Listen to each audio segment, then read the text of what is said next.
J'aime trop faire des vidéos pour essayer de rendre intéressant des trucs qui ont aucun buzz dans One Piece. J'ai parlé du fruit de Chopper, du racisme, du fruit du démon idéal pour un SDF...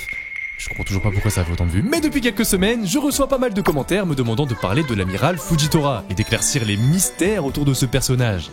Quel mystère? On connaît déjà le passé de Fujitora. C'est un criminel de guerre hyper puissant qui a participé à la destruction d'un royaume. Et la marine l'a recruté pour remplacer le poste d'Aokiji. On n'a pas besoin d'en savoir plus. Ça, c'est ce que j'aurais dit si ce personnage n'avait pas été révélé. Hanafuda, un ancien grand corsaire proche de Kaido, dont on va reparler plus tard, serait, selon plusieurs théories, la raison pour laquelle Fujitora a tout fait pour abolir le système des grands corsaires. Mais également de pourquoi il s'est auto-aveuglé, et même la preuve que les crimes de guerre dont il a été accusé sont entièrement faux. Accrochez-vous bien, car dans cette vidéo, je vais vous révéler la vérité sur Fujitora, et vous saurez tout sur son passé. Vous aurez sûrement remarqué un truc chez Fujitora, c'est le seul amiral qui n'a pas de Logia. Ah bon, moi je savais pas. Il possède le fruit de la gravité, le Tsushi no Mi, et certains trouvent ça étrange qu'il ne l'active que lorsqu'il dégaine son sabre, à tel point qu'ils pensent que ça serait le sabre qui aurait mangé le fruit. Bon, ça encore, je trouve que c'est pas hyper crédible, hein. L'eau aussi a besoin de son épée pour certaines techniques, et j'ai déjà fait un short qui a fait 500 000 vues pour vous expliquer pourquoi les fruits du démon mangés par des objets ne peuvent être que des Zoan. Bref, moi j'ai envie d'attirer votre attention sur le fait que, wesh, pourquoi la marine a subitement décidé de donner le rang d'amiral à quelqu'un qui n'en a jamais fait partie de toute sa vie? Eh bien, c'est à cause du projet militaire mondial. Vous voyez, pendant l'ellipse, la marine était en gros manque de personnel après la bataille de Marineford. Elle a même carrément perdu 2 amiraux d'un coup. Ils ont donc décidé de mener une espèce de mobilisation mondiale. Ils sont allés chercher les meilleurs soldats parmi tous les royaumes affiliés, et les remplaçants de Aokiji et Akainu ont été trouvés. Est-ce que vous vous rendez compte à quel point cette méthode est ultra désespérée? La marine a pris le risque de recruter des soldats, pire, des amiraux, qui ne sont probablement pas assez endoctrinés par l'idéologie de la marine. Et je sais pas s'ils ont eu de la chance sur ce coup-là, parce que d'un côté ils sont tombés sur un bandeur d'Akainu, mais de l'autre ils ont trouvé Fujitora. Le mec qui a une mentalité plus proche d'un révolutionnaire que d'un vrai marine. Il n'hésite pas à sauver des esclaves de Marijoise quand il en a l'occasion, épargne Luffy et Sabo sur Dressrosa parce que eux aussi voulaient sauver les habitants des griffes de Doflamingo, mais le truc le plus intriguant, et pour lequel on s'est tous posé la question, pourquoi il porte des vêtements qui rappellent Wano Kuni?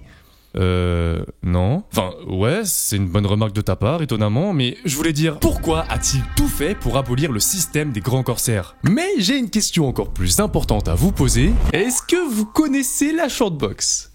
Mon guide sur les shorts pour apprendre à faire les mêmes stats que les miens. Oui d'accord, vous le savez, mais est-ce que vous savez que la mise à jour de la shortbox arrive dans 2 semaines? Ah oui c'est vrai, j'ai bronzé parce que j'étais au Japon, hein, on en reparlera à la fin. En effet, je vais organiser la première conférence sur le Discord qui aura pour thème, tout simplement, comment percer sur les shorts. Ça sera moi pendant 1 heure qui vous donnera plein de conseils grâce à mon expérience, et je répondrai aussi à vos questions. Il y aura aussi des sessions écriture de mes nouveaux shorts, mais également des nouveaux cours vidéo montés sur par exemple comment bien faire des shorts sponsors, ou encore à propos des shorts de 3 minutes. Alors pour ceux qui hésitent, c'est le moment de vous le procurer parce que y a des petites chances que les prix augmentent dès l'automne. Alors cliquez sur le lien dans la description ou en commentaire épinglé pour découvrir la shortbox. C'est vrai que, à l'époque, quand on regardait innocemment One Piece sur des 17, on était loin de s'imaginer que les Shichibukai pouvaient déranger à ce point-là. Pour tout le monde, le système des corsaires c'était juste une solution trouvée par la marine pour que certains pirates très puissants puissent rester bien sages et vivre sans craindre d'être poursuivis par le gouvernement sur leur territoire. En gros, quand t'es un grand corsaire, la marine annule ta prime et ferme les yeux sur la plupart des crimes que tu pourrais commettre, et en échange, tu dois juste aller les aider à combattre d'autres pirates quand ils t'appellent. Mais maintenant qu'on a grandi, on peut se le dire, hein. À quelle heure c'était une bonne idée au juste? Si tu décides de rendre intouchables les mecs les plus puissants et les moins scrupuleux du monde, juste pour obtenir une force qui atteint même pas 10% de celle des Yonko ou du gouvernement mondial, hein, bah ils peuvent juste faire légalement tout ce qu'ils veulent sur leur territoire, et ils ont même plus besoin de se casser la tête pour survivre à la marine. Donc Crocodile crée tranquillement une organisation criminelle pour s'emparer du royaume millénaire d'Alabasta, Doflamingo instaure une dictature dans un pays qui a rien demandé, ou Moria crée une armée de zombies dans son coin. Et non mais en vrai, quand on y pense, c'est chaud, non? Et donc apparemment, ça serait à cause de ces événements que Fujitora aurait monté une campagne pour abolir le système des grands corsaires.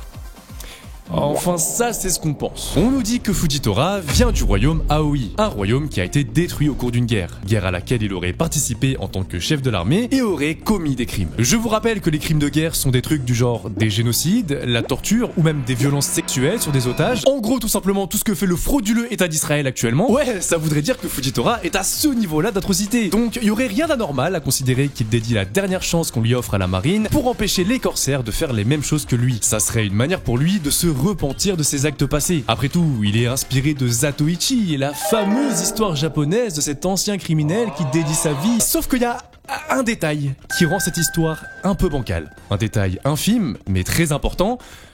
Il est aveugle. Au chapitre 799, Fujitora nous explique qu'il a choisi lui-même de s'auto-aveugler pour ne plus voir les atrocités dont il a été témoin dans le passé. Mais si c'était lui qui avait commis les atrocités en question, les crimes de guerre, il aurait pas plutôt choisi de, je sais pas, s'amputer des mains ou faire comme Thorfinn et plus jamais commettre de violence? S'il s'est auto-aveuglé, c'est qu'il voulait arrêter de voir ces atrocités. Atrocités qu'il aurait pu arrêter de lui-même s'il les commettait vraiment. Autrement dit, c'est quelqu'un d'autre qui a commis ces crimes de guerre. Et Fujitora en a été témoin. Et vu que son royaume a perdu, il a réellement été détruit, l'histoire aurait pu être réécrite pour mettre en valeur les vainqueurs. Après tout, One Piece est rempli d'exemples de certains événements qui ont été altérés, comme avec Kuma qui a détruit un palais pour sauver son royaume et qui s'est fait attribuer une réputation de tyran dans le monde entier, Sabo qui a été accusé d'avoir tué le roi Cobra alors que c'était le Gorosei, ou encore tout simplement le fait que un siècle de l'histoire ait été effacé. Ça serait pas étonnant. Mais du coup, qui était ce fameux ennemi du royaume Aoi qui aurait gagné la guerre? Ah, ça serait vachement pratique que ça soit un autre grand corsaire. Après tout, ça justifierait parfaitement les motivations de Fujitora. Et bah, parmi tous ceux qu'on connaît, c'est juste pas possible. Parce que la destruction du royaume remonte à bien longtemps. Mais ça tombe bien, il y en a un grand corsaire qui n'a jamais été introduit dans le manga, seulement dans un SBS dont Oda a fait le design et a même expliqué un peu son histoire, et personne n'a fait le lien avec Fujitora. Alors il est grand temps que je vous présente Hanafuda.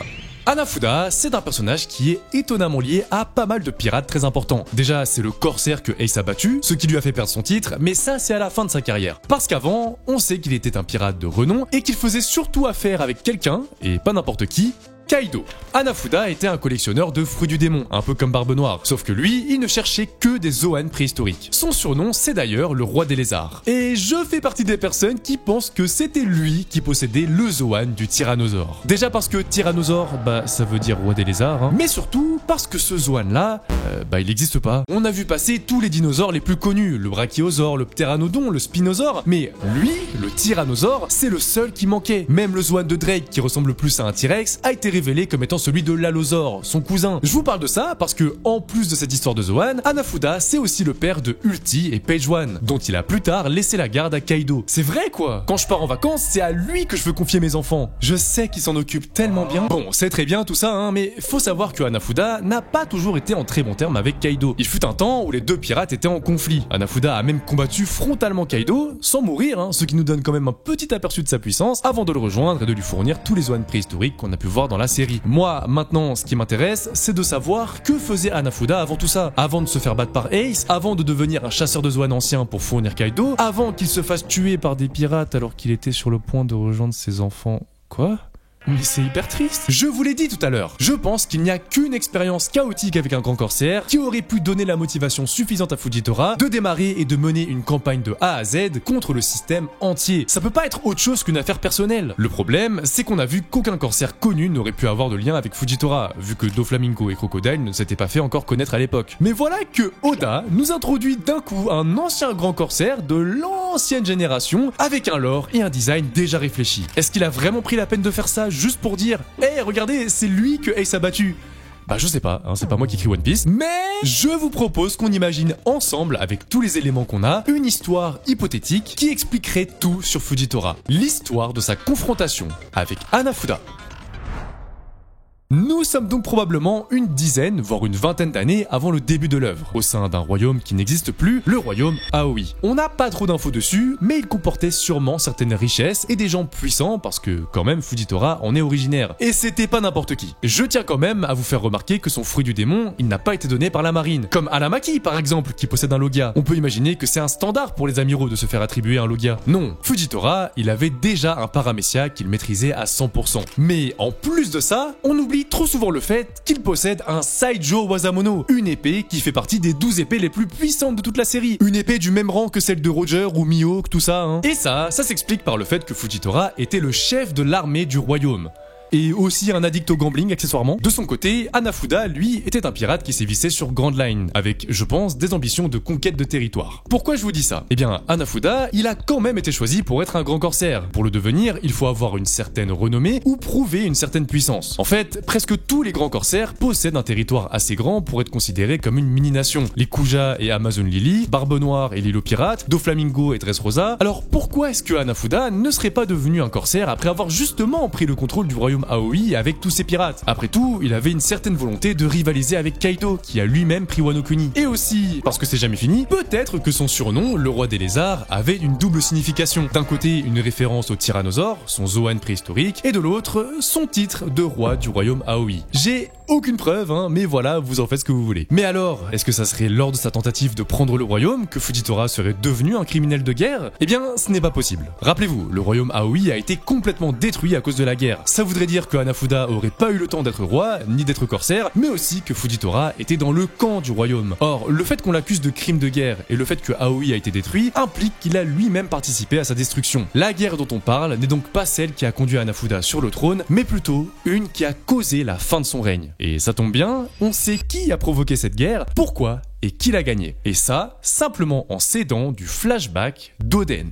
Vous inquiétez pas, il y a un rapport. Je vous le répète une dernière fois, il y a de grosses similitudes entre Hanafuda et Kaido. Ils se sont affrontés parce qu'ils avaient les mêmes ambitions, et donc quand Hanafuda a appris que Kaido s'était emparé de Wano en s'aidant de Orochi, il a pu tenter de faire la même chose avec l'actuel gouverneur de Aoi. Kaido utilise Wano pour créer son armée et fabriquer illégalement des armes pour devenir plus fort, et Hanafuda avait sûrement les mêmes objectifs, mais pour plutôt s'établir en tant que corsaire et avoir la bénédiction du gouvernement mondial. C'est là que les similitudes apparaissent avec le flashback d'Oden, car lorsqu'il est rentré de son long voyage, Oden a mené plusieurs offensives visant à faire tomber Kaido et Orochi, et je pense que Fujitora a fomenté la même chose. Ça ne serait donc pas une guerre entre deux nations qui a fait chuter le royaume de Aoi, mais bel et bien une guerre interne. Le chef de l'armée Fujitora contre Hanafuda, ses pirates et tous les soldats du royaume qu'il a rameutés dans son camp. Et pourquoi aurait-il tenté une révolution pareille? Eh bien peut-être à cause de différentes atrocités que commettaient Hanafuda et ses pirates. Après tout, il avait le statut de grand corsaire, ce qui signifie que la marine laissait passer tous leurs crimes. Alors, comme lorsque Kuma a détruit le palais du royaume de Sorbet quand le roi a commencé à massacrer une partie de la population, Fujitora aurait organisé sa propre révolution contre le royaume Aoi et contre son roi Hanafuda. Mais ça s'est pas passé comme prévu.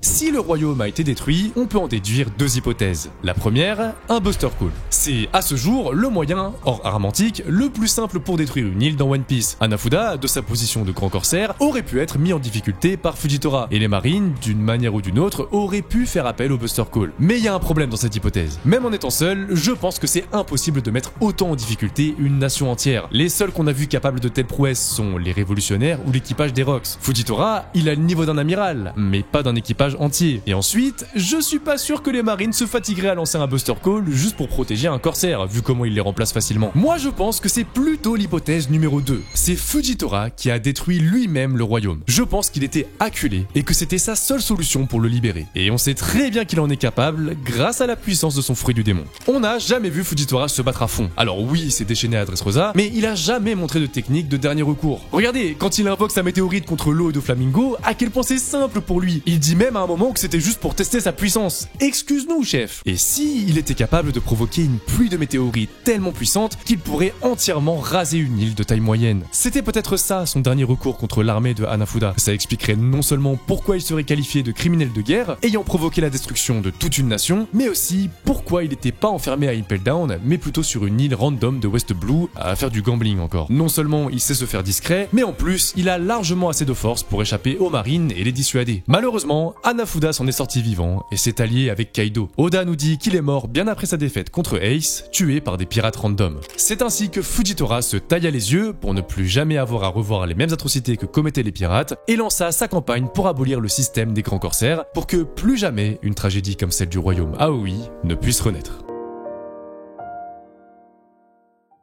Bon alors là maintenant vous avez deux réactions. Soit pour vous je suis le fou de la gare, soit je suis très très loin dans le futur. Ça n'empêchera pas le fait que j'avais envie personnellement de faire cette vidéo sur cette petite théorie inconnue sur laquelle je suis tombé il y a pas longtemps. Elle était complètement passée à la trappe, surtout qu'il y a pas beaucoup de théories sur Fujitora de base, donc j'espère que vous avez kiffé. Actuellement, pour ceux qui n'ont pas suivi mon Insta, je reviens du Japon, hein. Voilà, ça c'est des photos, des vidéos,